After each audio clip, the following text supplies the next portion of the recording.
La Báscula, el peso de las ideas. ¿Qué tal? ¿Cómo está? Muy buenas noches. Les saludamos cordialmente en este jueves. Es jueves de gobernanza en La Báscula desde la Feria Internacional del Libro, Expo Guadalajara. En esta noche pues recibo como cada semana o cada 15 días al doctor Pablo Arredondo. Pablo, ¿cómo estás? Gusto saludarte en esta noche. Y también al doctor Francisco Hernández Lomelí. Ahora estemos los tres, este programa de jueves de gobernanza en La Báscula. Pablo, buenas noches y gracias por estar con nosotros. Muchas gracias, Antonio, por la invitación, como todos los jueves. Sí, es un placer estar aquí y sobre todo en el marco de la Feria Internacional del Libro. Y sobre todo recibiendo sorpresas de esta persona que nos acaba de saludar, bueno, que nos escucha desde Austria. Esto es impresionante lo que es los medios de comunicación actualmente, ¿no? Los nuevos medios de comunicación, las nuevas formas de comunicarse. Efectivamente, Francisco. Buenas noches, encantado de estar aquí en el programa y aquí en la feria. Así es. Bueno, vamos a abordar 4 temas interesantes. Seguramente abordaremos 2 a profundidad. Hoy es Día Internacional de las Personas con Discapacidad y queremos empezar con este tema precisamente. En 1992 la Asamblea General de la ONU proclamó este día, el 13 de diciembre, como el Día Internacional de las Personas con Discapacidad. Y bueno, se calcula que 1.000 millones de personas en el mundo viven con discapacidad, enfrentan muchas barreras para que se les incluyan aspectos sociales claves según la Organización de Naciones Unidas.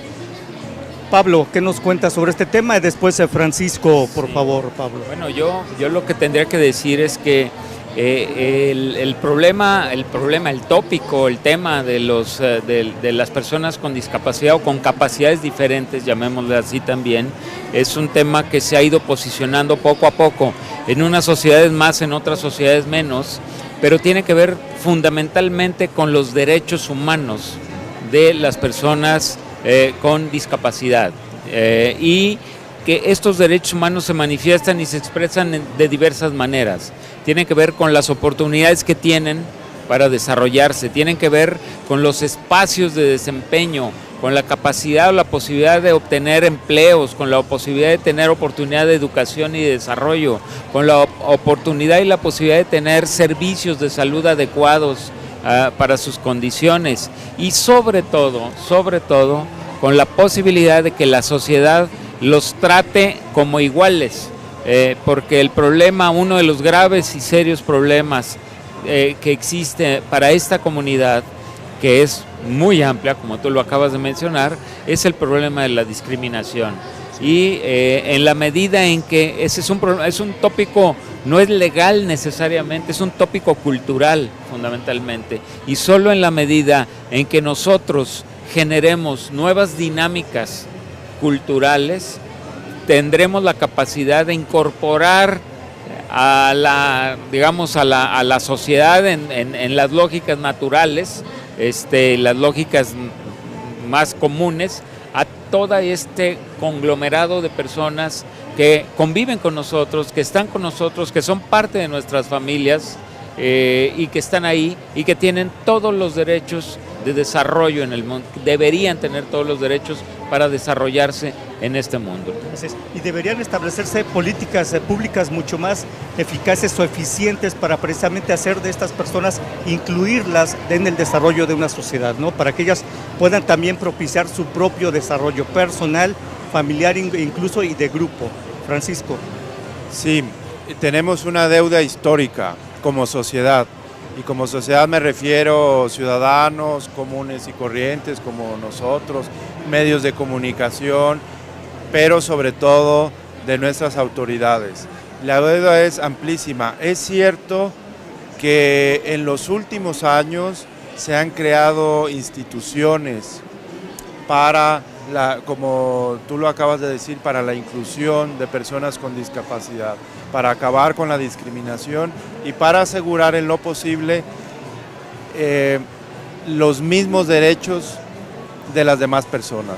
Pero han sido muchísimos años de rezago, tenemos muchísimo por delante y yo sí quiero decir que es una deuda de todos nosotros ante esta comunidad. Sí, en México se estima que 6% de la población, más de 7.2 millones de personas vive con alguna discapacidad.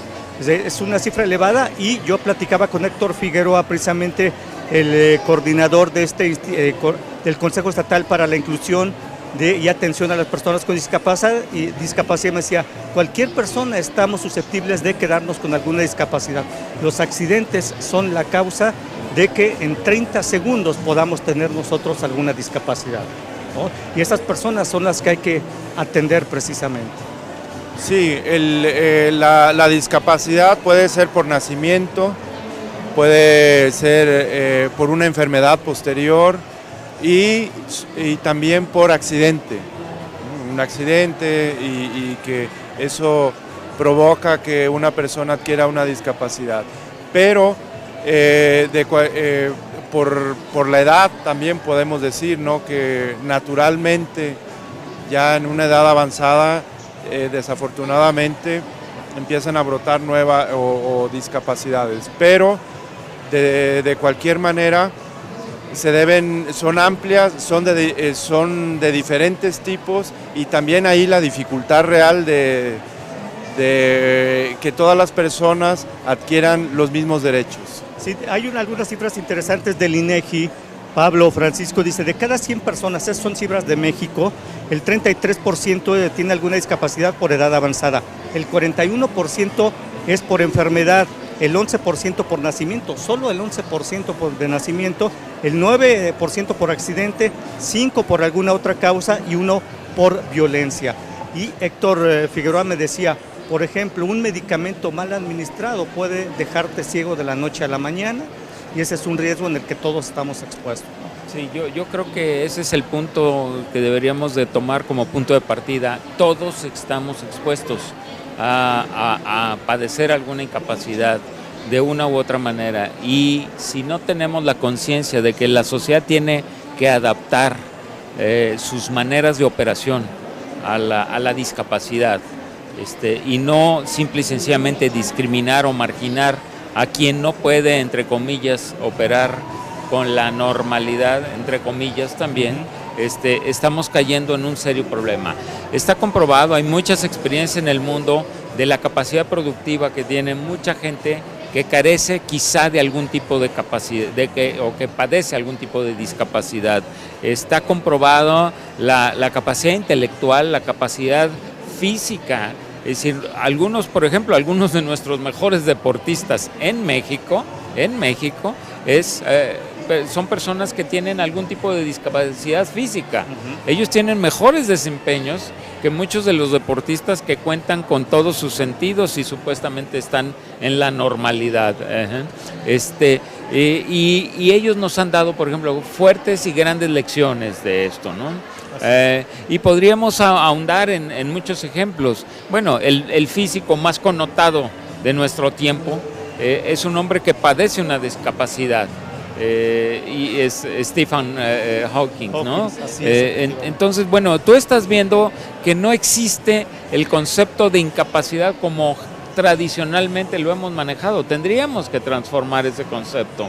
Hay formas de operar, de ser productivo y de ser, digamos, un ser humano normal, aunque cuentes con otro tipo de capacidades. Y eso es lo que quizá al lugar al que tendríamos que caminar, como sociedad.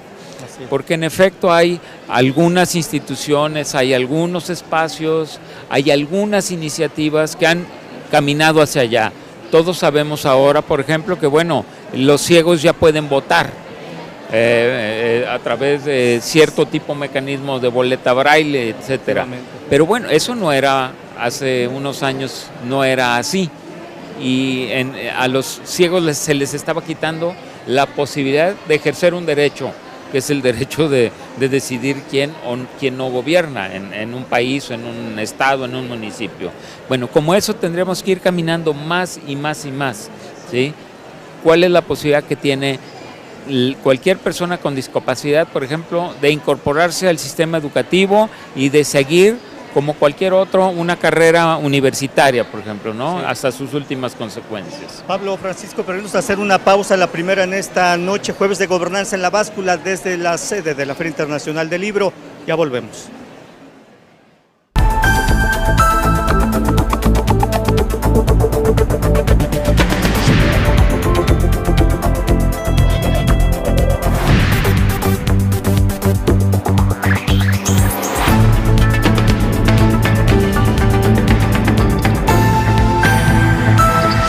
La Báscula, el peso de las ideas. Bueno, continuamos en este jueves de Gobernanza en la Báscula con Pablo Arredondo y Francisco Hernández Lomelí desde la sede de la Feria Internacional del Libro en esta semana de transmisiones especiales de C7 Jalisco. El tema es el Día Internacional de las Personas con Discapacidad, hoy 3 de diciembre.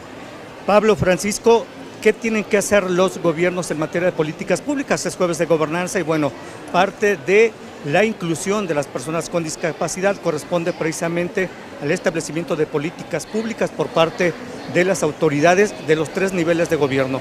Y pongo un ejemplo simplemente porque hoy se dio la nota, el Ayuntamiento de Guadalajara contrató a 5 personas en sillas de ruedas el día de hoy para que participen en el programa recién iniciado también de banquetas libres. Estas personas estarán en el primer cuadro de la ciudad supervisando que las banquetas estén libres y quizá también se darán cuenta de que las calles o las banquetas pues no están en las mejores condiciones en algunas zonas. Será su responsabilidad, pero este es un ejemplo de lo que deben hacer los gobiernos a favor de personas con discapacidad. ¿Qué opinas tú, Pablo, o Francisco, por favor? Sí, la ciudad tiene muchísimas cosas que hacer, el ayuntamiento, los ayuntamientos. Por ejemplo, garantizar la movilidad de toda persona por los espacios públicos. Esto quiere decir que debe haber rampas en las banquetas, como ya inició. Yo acabo de decir que en los últimos 10 años ha habido progresos indiscutibles, pero nos falta muchísimo. Pero ya inició banquetas, los baños deben estar acondicionados, todo lugar público, de hecho está en los reglamentos del ayuntamiento. Un restaurante debe tener las rampas, los baños acondicionados, es decir, con sus agarraderas amplios, manijas de palanca, no circulares, etcétera, etcétera. Hay toda una serie de protocolos de infraestructura. Allí tenemos muchísimo. Uno de los, digamos, servicios que se ganó, dado por las protestas públicas, fue el servicio público de transporte y que los autobuses tuvieran rampas. Muy bien, pero hacen falta horarios, no sabemos cuándo pasa uno con rampa y cuándo no, unos horarios, todas las rutas, no nada más 2 o 3 o 4, sino todas. Todo eso, como ven, nos falta muchísimo y el principio debe ser igualdad de oportunidades para todos. Y tú hablabas de que muchas veces las personas con discapacidad están en total desventaja ante las personas que somos normales, entre comillas, ¿no? Sí, las estaciones de metro o las estaciones del tren ligero en Guadalajara, solo hasta hace muy poco ya pusieron el elevador. O el artefacto que sube las escaleras mecánicamente, ¿no? Sí, en Palacio de Gobierno hay uno precisamente.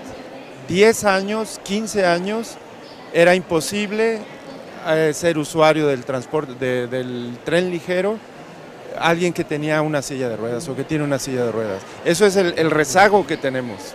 Y nos falta muchísimo, que esta línea 3, por ejemplo, tienen que tener y es una de las promesas de la línea 3, que todas deben ser accesibles para cualquier persona. Esto es personas con una discapacidad motriz, es decir, que use muletas o que vaya despacio, silla de ruedas, pero también visual, con una señalética en braille, sonidos y como auditiva, los... ¿no? Sí, auditivas, y también para personas con discapacidad auditiva. Así es. Pablo. Sí, en efecto, yo creo que hay, en la parte de infraestructura, llamémosla así, se manifiesta una política pública que te dice qué tanto interés hay en generar, digamos, condiciones de equidad y de igualdad para todas las personas que cohabitan, que conviven en un espacio determinado, ¿no? El caso de la infraestructura física es fundamental. Luego está el caso de criterios también, ¿no? Es decir, te voy a poner un ejemplo. ¿Cuáles son los criterios que existe para que a una universidad o a una preparatoria pueda ingresar una persona con discapacidad, ¿sí? ¿De qué manera se le dan las condiciones que le faciliten a él o a ella estar tener las mismas oportunidades de acceso que otro, ¿no? Es decir, si tú tienes que competir con los otros en otras condiciones, bueno, seguramente estarás en condición de desventaja, en desventaja absoluta, ¿no? Y luego, por último, que era lo que yo mencionaba, hay un factor cultural.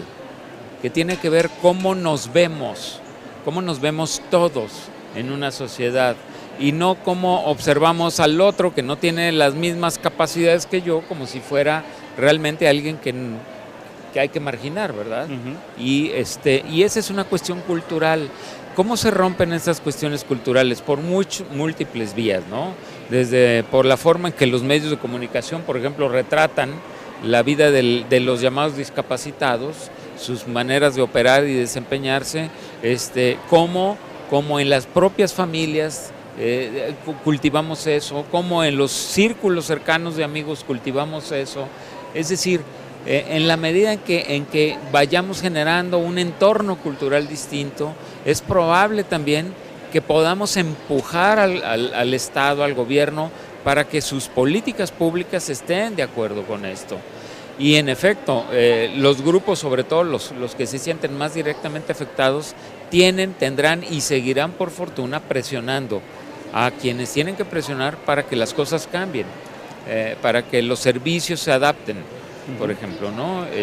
Y para que la igualdad de oportunidades sea una realidad más allá de las buenas intenciones que de vez en vez aparecen por ahí, ¿no? Así es. Quiero hacer un comentario que me comentaba, me decía el productor que lo hiciera al aire precisamente ayer, después de salir de la báscula. Iba escuchando una entrevista que estaba hoy en una estación de radio aquí, como a 2-3 stands de donde estamos nosotros, y estaba entrevistando a una persona que tiene un stand de libros en braille. La persona es invidente y ella hablaba que le costó trabajo al llegar localizar el stand donde está porque no hay señalética braille. Y también Héctor Figueroa ayer del Consejo Estatal de Atención e Inclusión de Personas con Discapacidad llegó tarde a un evento que organizó el ICTEI porque no encontraba el lugar donde iba a ser el evento y precisamente se quejó de lo mismo. No hay señalética braille en esta Feria Internacional del Libro, que me parece una crítica muy dura, pero muy válida, ¿eh? Sumamente importante y sumamente pertinente, y ojalá que las autoridades, los responsables de la feria, tomen en consideración esto, ¿no? A mí, hablando de estas cosas, me llamó la atención hoy ver ya la rampa de acceso, algo que no existía hace algunos años, ¿no? Sí. Ahora ya hay una rampa de acceso, eso, bueno, se aplaude y uno dice qué bueno, van avanzando, pero les falta todavía mucho. Yo creo que habrá que ir poniendo claramente este tipo de demandas, ¿no? Diciendo, pero como dice Francisco, poco a poco se va avanzando en esto. Y en esta misma entrevista algo que me pareció también interesante es que ella narró que estuvo a punto de perder la vida, esta persona invidente, al tomar un medicamento. Estaba sola en su domicilio, no había quien le auxiliara, que le indicara qué medicamento había. Fue al botiquín donde estaban los medicamentos, tomó uno y así se arriesgó y estuvo a punto de morir. Entonces ella también me pareció que hizo un señalamiento interesante. Las farmacéuticas no toman en cuenta a las personas con discapacidad y elaboran medicamentos con etiquetas en las cajas o en los frascos, también en el sistema braille, que es importante, ¿no? Muchas de las personas con discapacidad toman medicamentos. Sí, son de muchos niveles, desde infraestructura, que es digamos, lo visible para nosotros. Acaban de mencionar ustedes dos todavía los rezagos que hay en este recinto, que es de los más modernos de México, pero aún así existen. Yo estuve aquí en el baño y no hay un baño especial, por lo menos en esta área donde estuve, que cumpla las normas y las reglas para ser usado por personas con discapacidad o para garantizar los derechos a todos. Por ejemplo, si yo quiero cambiar a un niño pequeño, no hay un lugar donde cambiarlo en el baño. Eso ya es por ley, por reglamento, y no solo en el de mujeres, sino también en el de hombres, ¿no? Todavía no están. Es decir, yo inicié esta charla reconociendo que iniciamos ya una obra de infraestructura. Faltan muchísimas, de ahí mi insistencia en que tenemos que estar señalándolas, denunciándolas si se quiere. Es la única forma de ir abatiendo este rezago. Por ejemplo, una demoledora. El secretario de Educación del Estado de Jalisco, Francisco Ayón, comentó que en Jalisco se calcula que solo entre el 5 y el 6% de los 13,000 planteles escolares cuentan con infraestructura para ser incluyente. El 5%, ese es nuestro rezago, del 95. Bien, no vamos a llegar al 90%, pero pongámonos metas realistas a corto, mediano y largo plazo, ¿no? Pero el 5 es de vergüenza. nacional. Y yo supongo que Jalisco es los que está, yo creo que por encima de la media, ¿no? Pero es muy alto el rezago. Tenemos que abatirlo. Y este tipo de comentarios, charlas, espacios en los medios de comunicación es para eso. Y debemos señalarlo en cualquier ventana, en cualquier oportunidad que tengamos. Por supuesto, y es un rezago que poco a poco se tiene que ir subsanando, resolviendo. En el Congreso del Estado recientemente se aprobó también una iniciativa en este sentido de que poco a poco los planteles escolares deben ir adaptando sus instalaciones para hacer escuelas incluyentes, ¿no? Para que puedan las personas en silla de ruedas poder llegar libremente, acceder a los salones, entrar a los baños. Pero obviamente para transformar todas las escuelas con infraestructura incluyente, pues se requiere una inversión enorme. Entonces debe trabajarse poco a poco. Se están dando los pasos, pero ciertamente falta muchísimo por hacer, Pablo. Tú acabas de mencionar el factor económico, pero precisamente ahí es donde hay que debatir. ¿Por qué se invierte en ciertas cosas y no en otras? No, ¿Cuáles son nuestras prioridades en ese sentido, ¿no? Y yo creo que el factor humano es prioritario en cualquiera de sus condiciones, es prioritario, ¿no? Es decir, la salud es prioritaria. Tú no puedes decir, bueno, es que la salud la tenemos que tener en tercer o cuarto lugar, ¿no? Es prioritaria. Una sociedad que no es sana es una sociedad que no tiene viabilidad. Una sociedad que no incluye a todos sus miembros es una sociedad que tampoco tiene viabilidad, ¿no? Entonces, en ese sentido, el tema de las políticas públicas, de las políticas privadas frente a la comunidad, llamémosle así, discapacitada de cualquier tipo, porque hay muchos tipos de discapacidad, sí, claro. También hay que considerarlo, no hay un solo tipo de discapacidad. Es importante, digamos, es importante por lo menos es importante que se ponga en la mesa del debate, que sea público, porque también hemos corrido históricamente el riesgo de ignorar esa realidad y hacer como que no existe. Y con eso no hemos arreglado absolutamente nada, ¿no? Las comunidades, las sociedades más avanzadas en el mundo han avanzado tremendamente en este aspecto también, ¿no? Y le han metido fuertes sumas de inversión a la posibilidad de darle igualdad de oportunidades a todas las personas, independientemente de si tienen o no una discapacidad. Muy bien. Pablo, Francisco, vamos a hacer una nueva pausa en la báscula en este jueves de gobernanza en el marco de la Feria Internacional del Libro. Volvemos.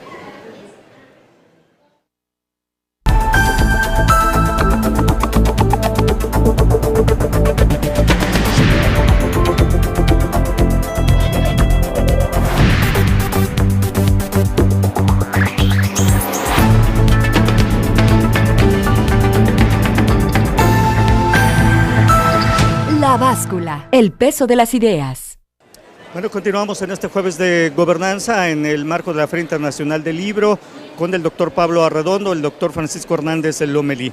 El tema, ¿cuál es el futuro del libro? El libro así como lo conocemos, ya hay libros electrónicos, virtuales, pero ¿cuál es el futuro del libro? Bueno, la Cámara Nacional de Industria Editorial Mexicana precisamente en este marco reveló.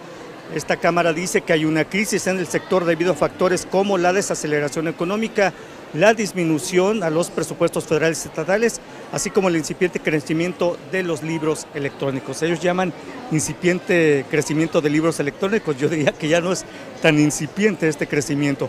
¿Cuál es el futuro del libro, doctor Pablo Arredondo? Bueno, es difícil jugar, como en todas las cosas, a la bola de cristal, ¿verdad? Siempre hemos dicho, es muy complicado. Voy a decir algo, una vez le pregunté a un político, oiga, ¿y qué espera de esto? Le dice, mira, adivino no soy. Entonces, también... Claro, ninguno de nosotros somos adivinos que yo sepa, pero sí tenemos algunas pistas de por dónde han venido caminando las cosas y por dónde podrían caminar, ¿no? En efecto, el libro digital es una manifestación más de la digitalización, llamémosla así, de la vida. Ahora todo se está digitalizando, o todo está de alguna manera tocado por esta dinámica de digitalización. El libro es uno de esos aspectos. Y ha habido un largo debate de hace muchos años de si el libro como lo conocemos va a desaparecer o no. Y cuánto puede sobrevivir en dados estos contextos. El debate sigue. pero es un hecho que han caminado las cosas y me atrevo a adelantarte lo que leí recientemente. Entre varios expertos de la materia llegan a la conclusión de que es muy probable que el libro electrónico o digital y el libro como lo conocemos en su formato de papel cohabiten, coexistan juntos. Quizá no van a tener la misma presencia social, pero van a cohabitar, de forma tal que el hecho de que ahora cada vez haya más libros electrónicos no va a hacer que desaparezcan enteramente los libros de papel. Cada uno tiene sus ventajas, cada uno tiene sus pros y sus contras, ¿sí? El libro de papel, por ejemplo, pues atenta contra la naturaleza, la ecología, el calentamiento de la tierra, etcétera, etcétera, ¿no? Y digo, no hay que negarlo, en efecto. El libro electrónico, pues bueno, si el libro de papel todavía es accedido por pocos segmentos de la población, pues uno puede pensar que a lo mejor el libro electrónico pudiera resolver eso, pero depende de las formas que se articulen para hacer que el libro llegue sin costos, porque esa es otra, o con los menores costos, porque en teoría esa es otra de las bondades del libro digital. Así es. Doctor Francisco Hernández Lomelí. Bueno, el libro, evidentemente la industria en general editorial está, como dijo mi colega Pablo Arredondo, está tocada por una gran revolución tecnológica. Y entonces este producto final se está transformando. Podríamos decir, el problema para vaticinar el futuro es que todavía esa transformación, esa revolución no ha concluido. Estamos haciendo la revolución ahora mismo de la industria editorial, no de otras, de la industria editorial. Y no sabemos hacia dónde va. Hay muchas, estamos como en ensayo y error ahora mismo. Por ejemplo, sale el libro impreso, como lo conocemos tradicionalmente, y en la solapa viene la versión digital. Esa es una posibilidad, digamos, de comprar los dos formatos, ¿no? Están los puristas, digamos, que desaparezca el papel y que sea estrictamente en digital, que no exista ya un soporte. Está un libro que es el tradicional solamente como fotografías del libro, pero hay un libro que es el electrónico estrictamente, que es interactivo, es decir, que uno tiene herramientas de adelantar, subrayar, guardar, hacer anotaciones al margen. Esas anotaciones se envían a un archivo electrónico, que eran nuestras famosas fichas, ¿no? Que uno subrayaba y después las pasaba a mano o a máquina o ahora ya en computadora. En fin, hay una variedad de formatos que no podemos hablar de el libro electrónico todavía, sino que hay varios. Y allí, ¿cuál va a quedar como dominante para que una revolución tecnológica llegue hasta sus últimas consecuencias? Necesita haber un formato dominante. Y ahora estamos en la convivencia de varios. Y hasta que se resuelva esta lucha, vamos a ver en toda su potencia lo que venga del libro electrónico. De momento, a corto plazo, mediano, le queda todavía mucha vida al libro original, tradicional, en papel. Y curiosamente suceden cosas curiosas. Por ejemplo, libros viejos que ya no se reeditan, ahora tienen la gran posibilidad de reeditarse en electrónico. Están los formatos de ediciones bajo demanda, es decir, yo tengo el libro hecho en electrónico, pero hay gente que preferimos en papel y entonces lo puedo comprar y me dicen, deme un día para imprimírselo, ¿no? Y entonces hay bajo demanda en papeles ya reciclados, que son menos agresivos con la naturaleza, controlados, de hecho son más caros que los otros porque uno paga el impuesto verde, digamos, ¿no? En fin, hay toda esta convivencia que no sabemos todavía cuál.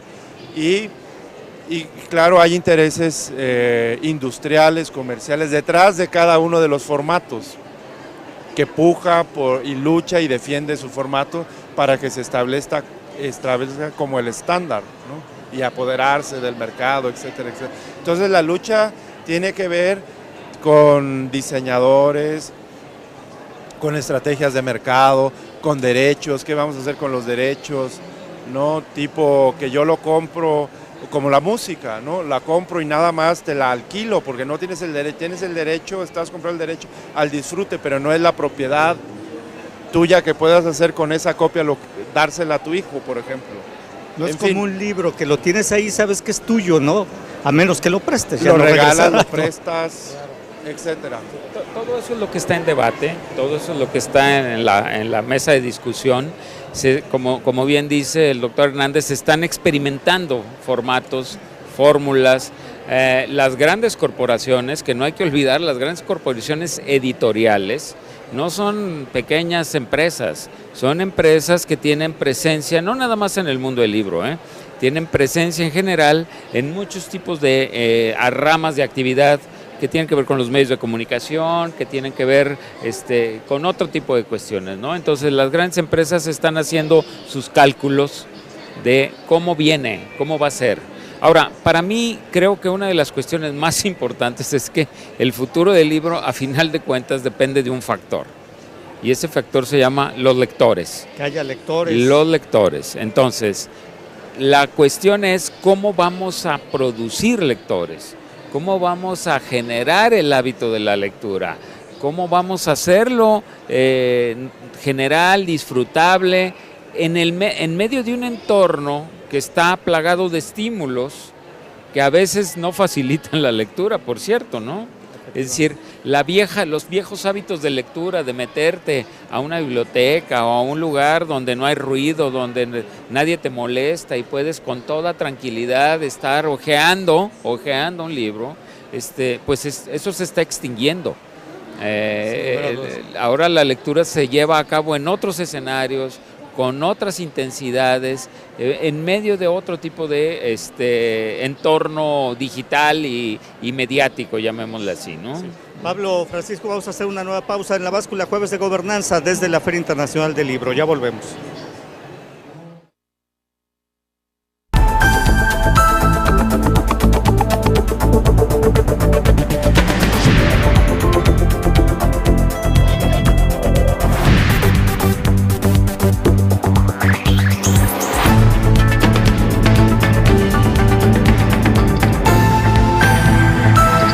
La Báscula, el peso de las ideas.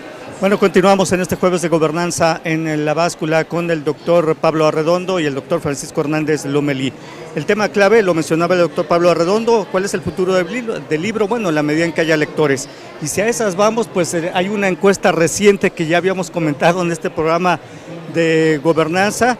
Es una encuesta recientemente, la encuesta nacional de lectura y escritura de este año 2015, y en el país se leen 5.3 libros al año en promedio.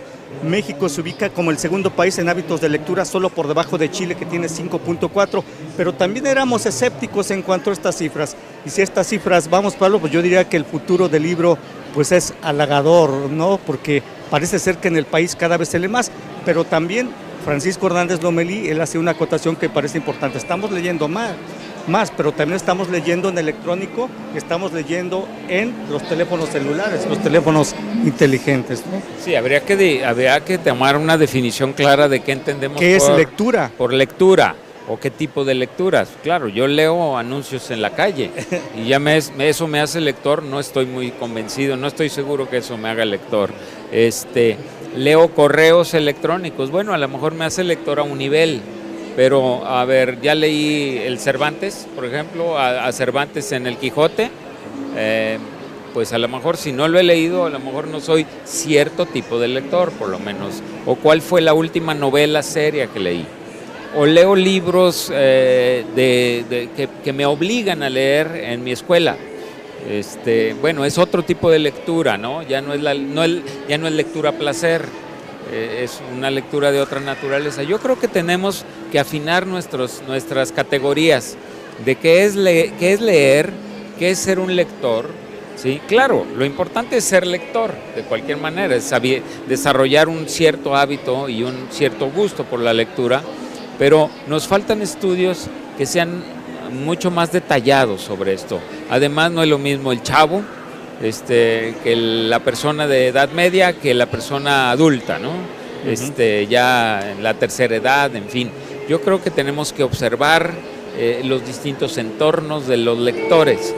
Lo que me queda muy claro, yo no estoy muy seguro que leamos muchísimo más que antes. Yo creo que, bien que mal, vamos, actividades como la Feria Internacional del Libro, iniciativas como la Feria Internacional del Libro, dejan una impronta, dejan un sello de que el libro es algo importante en la vida de las sociedades, ¿no? Y eso hay que explotarlo y hay que llevarlo al máximo. Pero no soy muy optimista en cuanto a que haya crecido considerablemente el número de lectores de cierta lectura, por ejemplo, de novelas, por ejemplo, de libros serios, de academia, en fin, de ensayos. Hay libros populares, y qué bueno, muy populares, que se venden mucho, bestsellers, muchos vinculados, eso es lo interesante, muchos vinculados con otros productos y manifestaciones de medios de comunicación, como con las películas. Sí. Es decir, los libros que se traducen en película se vuelven, Harry Potter es un ejemplo clarísimo, se vuelven, bueno, productos muy atendidos, pero pues yo no sé cuántos libros de filosofía se puedan traducir en películas, ¿no? Sí. Sí, bueno, esta encuesta lo que sí mencionaba, por ejemplo, entre los 20 textos que más mencionaban los mexicanos, pues la Biblia, sin lugar a dudas, es el número 1, pero estaba 50 sombras de Grey en número 2, cuando menos en esta encuesta sí lo marca. Luego 100 años de soledad, que bueno, es una lectura, diría yo, formal. El Principito también, bueno, pues está bien. Pero está Crepúsculo, por ejemplo, y Juventud en Éxtasis. Mira, muchos de esos textos son recurrentes. La Juventud en Éxtasis es recurrente desde que yo me acuerdo que se hacen encuestas sobre él, y la Biblia también. Todo el mundo dice que lee la Biblia. A lo mejor todo el mundo tiene una Biblia en su casa, pero de ahí a leerla hay una diferencia, ¿no? Esa sería mi planteamiento, ¿no? Y además, cuando alguien no sabe, no quiere confesar que no es lector, la salida más fácil es decir, yo leo la Biblia. Francisco. Sí, ya habíamos comentado algo de estos libros y la verdad es que también se esperan, ¿no? Primero porque son fenómenos mundiales, están en un circuito de mercancías culturales, ¿no? Si bien primero es la novela, pero está pensada para llevarla a la pantalla, después el cine, con todo el resto haciendo publicidad a esa obra, o sea, cine, luego se suma la televisión. También, ¿por qué? Porque pertenecen a una misma línea de producción, es un mismo corporativo, ¿no? El editorial, que es una división de medios de comunicación de una gran empresa, ¿no? Como Bertelsmann o una de las grandes compañías, conglomerados que tienen televisión, productores de noticias, libros, revistas. Entonces todo se va tejiendo para que estos libros, estos y muchísimos más, estén en los primeros lugares. Es como de esperarse, ¿no? Sí. Estos éxitos, que es un género, el bestseller, ¿no? Por supuesto. Y bueno, en esta encuesta también lo que mencionamos, ¿qué están leyendo los mexicanos? Bueno, el 57.3 dijo que libros, pero el 44.9 dijo que redes sociales, ¿no? Que redes sociales, claro. Están leyendo redes sociales, claro. El WhatsApp, el Facebook, el Twitter. Bueno, si lo utilizan el Twitter y luego hay alguna liga para un texto interesante, pues es válido, ¿no? De cualquier manera se está leyendo. Pero yo sí también englobaría qué tipo de lectura es. Yo llamaría lectura formal el libro. Quizá porque soy también tradicional, ya por la edad, ¿no? Sí. A ver, muchos nos iniciamos en la lectura, por lo menos hablo de mi generación, nos iniciamos en la lectura por los cómics. Sí. Los cómics fueron una manera de adentrarnos a la lectura, de disfrutar la lectura, y los cómics siguen, y ahora también con una presencia bárbara, ¿no? Hasta donde yo sé, no sé si la encuesta lo contempla, pero hasta donde yo sé, también esa modalidad debería de entenderse, y creo que puede ser tan importante como la de las redes sociales. Historietas y cómics 16.6. Historietas y cómics. La otra son revistas. Revistas hay de todo, claro, hay las revistas muy serias, pero hay un montón de revistas que no son tan serias, vinculadas con el espectáculo, con el chisme, con la farándula, con estas cuestiones que también se consumen mucho. Digo, yo puedo estar en desacuerdo con la calidad de los contenidos, pero el hábito de la lectura se practica mucho por esa vía, ¿no? Por esa vía.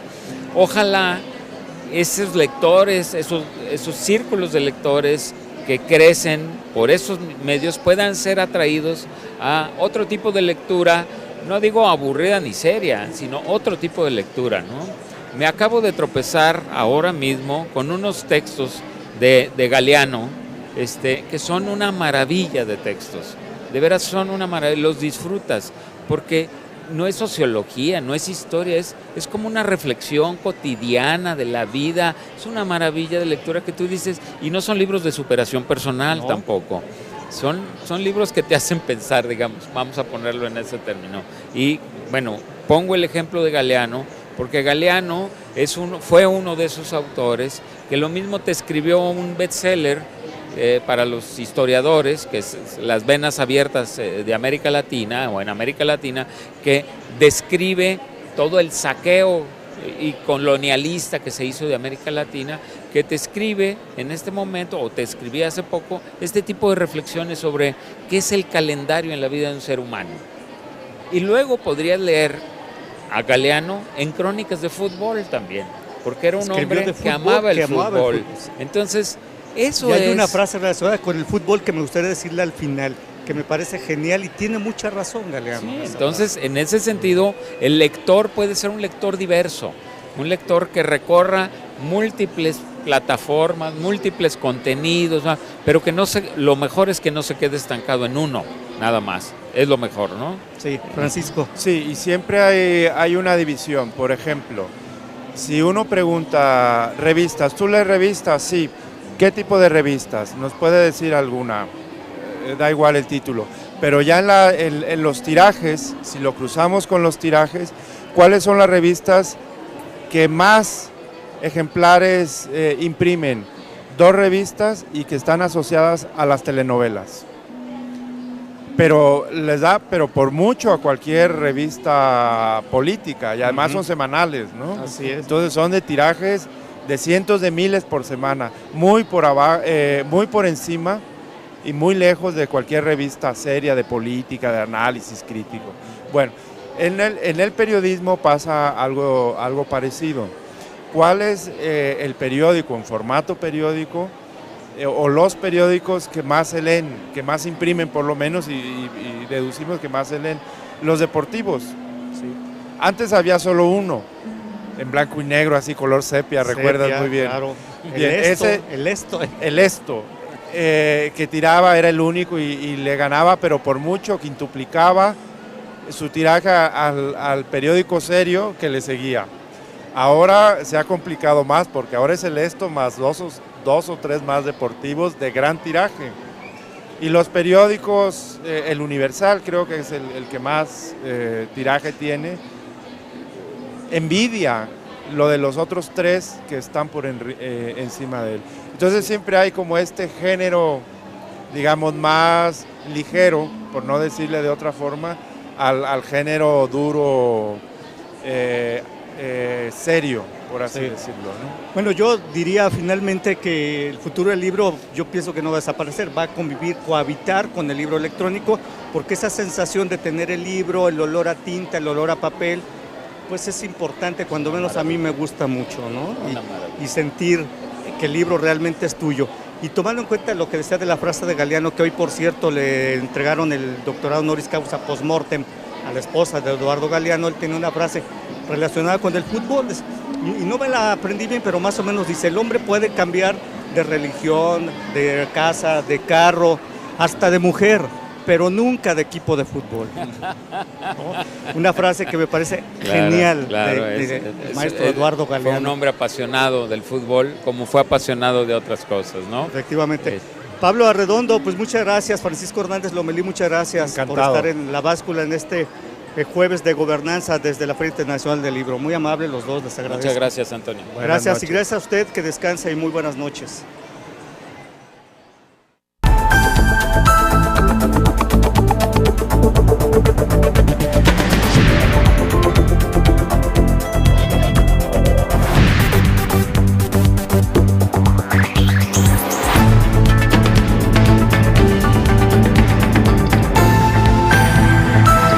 La Báscula, el peso de las ideas.